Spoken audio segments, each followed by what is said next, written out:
Positive स्वर में आप सभी का स्वागत है। आइए देखते हैं अब तक की कुछ खास खबरें। पूरी दुनिया रूस और यूक्रेन के बीच हो रहे युद्ध को लेकर चिंतित है। ऐसे में फिल्मी सितारे सोशल मीडिया प्लेटफॉर्म के द्वारा लोगों तक अपनी बात पहुंचा रहे हैं। फिल्म अभिनेत्री ऋचा चड्ढा ने सोशल मीडिया पर लिखा कि सैनिकों द्वारा किया गया हर कब्जा और वापसी जो किसी देश को अंधेरे युग में धकेल देती है, अब जो भी होगा वो लोकतंत्र और राष्ट्र हित में होगा। इसके साथ उन्होंने ये भी लिखा कि अगर लोग अपनी आज़ादी के लिए नहीं लड़ेंगे तो फिर से गुलाम बन जाएंगे।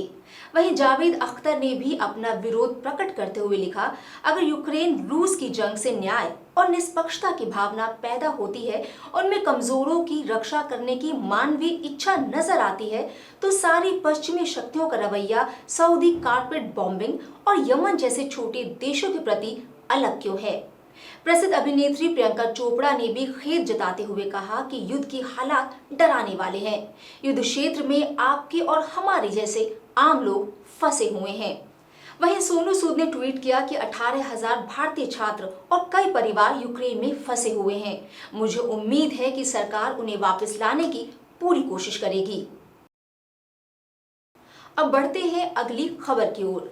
12वीं की परीक्षा को ऑनलाइन करने को लेकर हाल ही में आंदोलन हुआ था, जिसमें भाऊ को भी गिरफ्तार कर लिया गया था। वहीं अब राज्य के पर्यटन मंत्री आदित्य ठाकरे द्वारा हरी झंडी मिलते ही बीएमसी ने मुंबई में सभी स्कूलों को पूरी क्षमता के साथ खोलने की घोषणा कर दी है। बीएमसी कमिश्नर IS चहल ने सर्कुलर जारी कर 2 मार्च से मुंबई में प्री प्राइमरी से 12वीं तक के सभी स्कूलों, जूनियर कॉलेजों को खोलने की अनुमति दे दी है। 20 मार्च 2020 के बाद अब 2 मार्च 2022 को पूरी क्षमता के साथ मुंबई के सभी स्कूल खुलेंगे, जैसे कोरोना संकट से पहले खुलते थे। स्कूल परिसर में मास्क लगाना अनिवार्य होगा, लेकिन खेल व अन्य एक्टिविटीज के दौरान मास्क से छूट दी जाएगी। वहीं स्कूलों में ही विद्यार्थियों के वैक्सीनेशन के लिए विशेष कैंप आयोजित करने की बात भी कही गई है।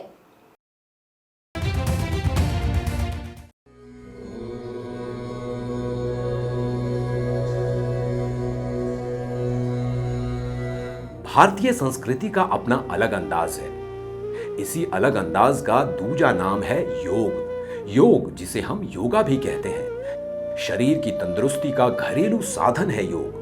हर तरह की बीमारियों को दूर रखता है योग। तो आइए हम आप भी अपनाएं योग, सीखें योग। आइए अब बढ़ते हैं अगली खबर की ओर। पिछले सप्ताह रेल मंत्री अश्विनी वैष्णव ने अपने मुंबई दौरे के दौरान कहा कि रेलवे विभाग रेलवे स्टेशनों के इतिहास को संजोने की तैयारी कर रहा है। इस क्रम में CSMT के साथ साथ ठाणे स्टेशन के ऐतिहासिक महत्व को देखते हुए नया लुक देने की बात की गई है। इस प्लान में रेलवे की इमारत के साथ प्लेटफॉर्म पर भी कुछ बदलाव होंगे और यात्री सुविधाओं को बढ़ाने पर भी ध्यान दिया जाएगा, जिसके लिए 1300 करोड़ रुपए खर्च किए जाएंगे। जिन स्टेशनों को डेवलप किया जाएगा, वहां से यात्रा करने वाले लोगों को स्टेशन डेवलपमेंट चार्ज देना होगा। रेलवे ने CSMT को रीडेवलपमेंट करने के लिए BMC से अनुमति मांगी है। BMC की हेरिटेज कमेटी से अनुमति मिलने के बाद ही आगे का खाका तैयार किया जाएगा। CSMT और ठाणे के अलावा जिन स्टेशनों का चयन किया गया है, उसमें अंधेरी, कुर्ला, LTT, कल्याण, ठाकुरली और बोरीवली स्टेशन भी शामिल है।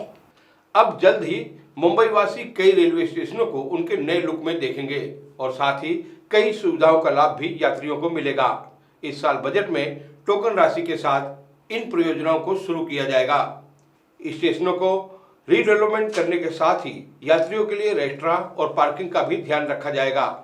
छत्रपति शिवाजी महाराज टर्मिनस स्टेशन से शहर के अलग अलग ट्रांसपोर्ट को जोड़ने की तैयारी है। इसके अलावा तकरीबन 2 लाख वर्ग मीटर क्षेत्र पर रिहायशी और कमर्शियल इमारतों का समावेश किया जाएगा। उपनगरीय रेल लाइन को सबवे और फुट ओवर ब्रिज की मदद से मेट्रो 3 और वडाला से Chhatrapati Shivaji Maharaj terminus metro 11 line से जोड़ा जाएगा। खबरों को महज खबर समझकर मत देखिए। हर खबर के होते हैं सिक्के की तरह 2 पहलू।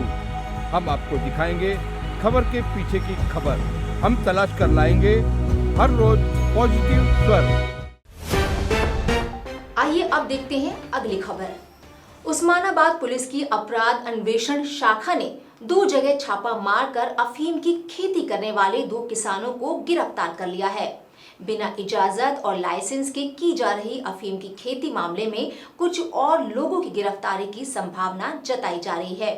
आइए देखते हैं इस खबर को विस्तार से। महाराष्ट्र के उस्मानाबाद तालुका के इंदापुर और वासी में 2 किसानों ने सभी नियमों को ताक पर रखकर अफीम की खेती करनी शुरू कर दी थी। बड़े पैमाने पर की जा रही इस अफीम की खेती के बारे में किसी ने पुलिस को खबर कर दी। खबर मिलते ही पुलिस की अपराध अन्वेषण शाखा ने खेत पर छापा मारा और नरसिंह वेताल नामक किसान के खेत से 250 किलो और विशंबर पार्डे नामक किसान के खेत से 150 किलो अफीम बरामद की। इसके बाद दोनों किसानों को गिरफ्तार कर लिया गया।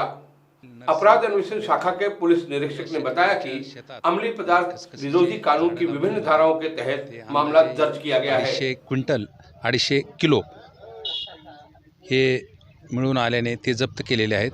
तसेच परत इंदापूर या ठिकाणी पण विश्वंभर पारडे या शेतकऱ्याच्या शेतात परत खसखसीचे अंदाजे 1.5 क्विंटल खसखसीचे झाडं मिळून आल्याने ते पण जप्त केलेले आहेत।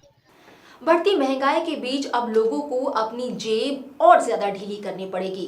The Bombay milk producer association ने तबेले की ताजे दूध की कीमत 3 रुपए प्रति लीटर बढ़ाने का निर्णय लिया है। The Bombay milk producer association ने कहा कि पहले होलसेल रेट 70 रुपए और ट्रांसपोर्ट खर्च 1 रुपए 50 पैसे था, जिसे बढ़ाकर 73 रुपए प्रति लीटर दूध और 2 रुपए ट्रांसपोर्ट खर्च करने का निर्णय लिया गया है। दूध की नई दर 1 मार्च से 31 अगस्त तक लागू होंगी। माना जा रहा है कि the Bombay milk producer association द्वारा होलसेल रेट बढ़ने के बाद पैकेट दूध की कीमतें भी बढ़ने का रास्ता साफ हो जाएगा। इसलिए आने वाले दिनों में पैकेट दूध की कीमतें बढ़ने से लोगों की परेशानी निश्चित ही बढ़ेगी। बढ़ती महंगाई की एक और मार को आम आदमी को झेलने के लिए तैयार रहना होगा। तो ये तो थी अब तक की मुख्य खबरें। आगे की और खबरों के लिए बने रहिए पॉजिटिव स्वर पर और हमारे चैनल को सब्सक्राइब करना ना भूलें। नमस्कार।